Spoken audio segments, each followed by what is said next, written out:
বাংলাদেশের একমাত্র বাংলাদেশে সম্ভবত এই রাস্তাঘাটের ট্রাফিক যে সিগন্যাল এইটা সম্ভবত বাংলাদেশের লোকজনরাই মানতে চায় না। পৃথিবীর অন্যান্য দেশে কিন্তু ওরা ট্রাফিক সিগন্যালের প্রতি খুবই সম্মান প্রদর্শন করে। নিজের একটু সময় লাগলেও সে ট্রাফিক সিগন্যালের জন্য অপেক্ষা করে। কিন্তু বাংলাদেশের সিস্টেমটা টোটালি ডিফারেন্ট। আপনি খেয়াল করে দেখবেন যে যার মতো ইচ্ছা করেই ইউটার্ন করতেছে।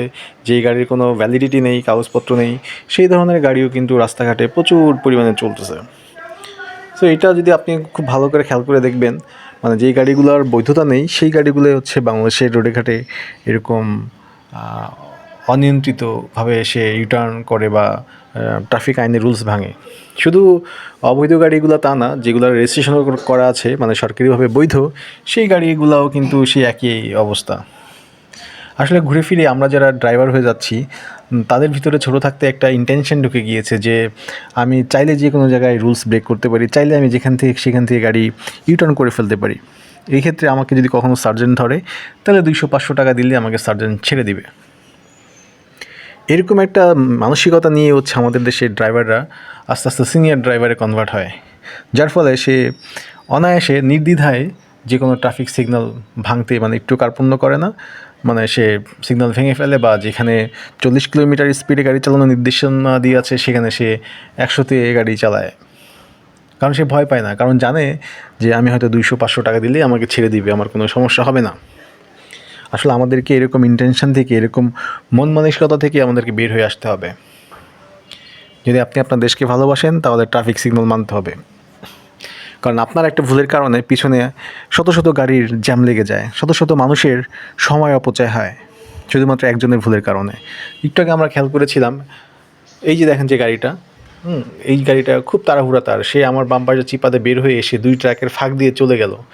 এ কিন্তু সারা রাতটা রাস্তা এইভাবে বেপরোয়াভাবে চালাইছে, মানে যে সাইড দিয়ে ওভারটেক করার কথা সেই সাইড দিয়ে ওভারটেক করে নাই, সে রং সাইড ওভারটেক করেছে এবং ঝুঁকিপূর্ণ ওভারটেক করেছে। তো যেটা বলতেছিলাম, আমরা যদি আমাদের দেশকে ভালোবাসি তাহলে আমাদেরকে ট্রাফিক সিগন্যালের প্রতি অনেক সম্মান প্রদর্শন করতে হবে।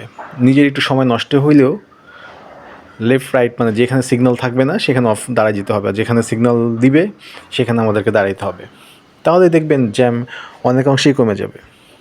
আর যদি দূষিত শহরের নিয়ে কথা বলি তাহলে আমাদের কিন্তু বর্তমানে প্রেক্ষাপটে দূষিত শহরের মধ্যে কিন্তু বাংলাদেশ বা ঢাকা এটা 5ম স্থানে আছে। তার মানে 1 নম্বর স্থান কারা দখল করে আছে যদি এটা জানেন তাহলে খুবই অবাক হবেন। এই মুহূর্তে ঠিক গত পরশুদিনের নিউজ সেটা হচ্ছে যে 1 নম্বর স্থানে আছে দূষিত শহরের দিক থেকে নয়াদিল্লি। তার মানে নয়াদিল্লি কিন্তু ওরা অনেক দূর আগে আছে আমাদের থেকে এই দূষিতর দিক থেকে।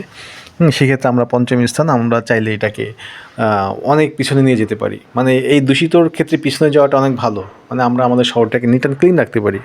যেমন আপনি গাড়িতে বসে একটু পানি খেলেন, কোনো সফট ড্রিঙ্কস খেলেন বা সামথিংস আপনি খেলেন, খেয়ে কী করলেন, গাড়ি জানলাতে ফেলে দিলেন। এটাও কিন্তু একটা অভদ্রতা বা দেশের প্রতি সম্মান প্রদর্শন না করা।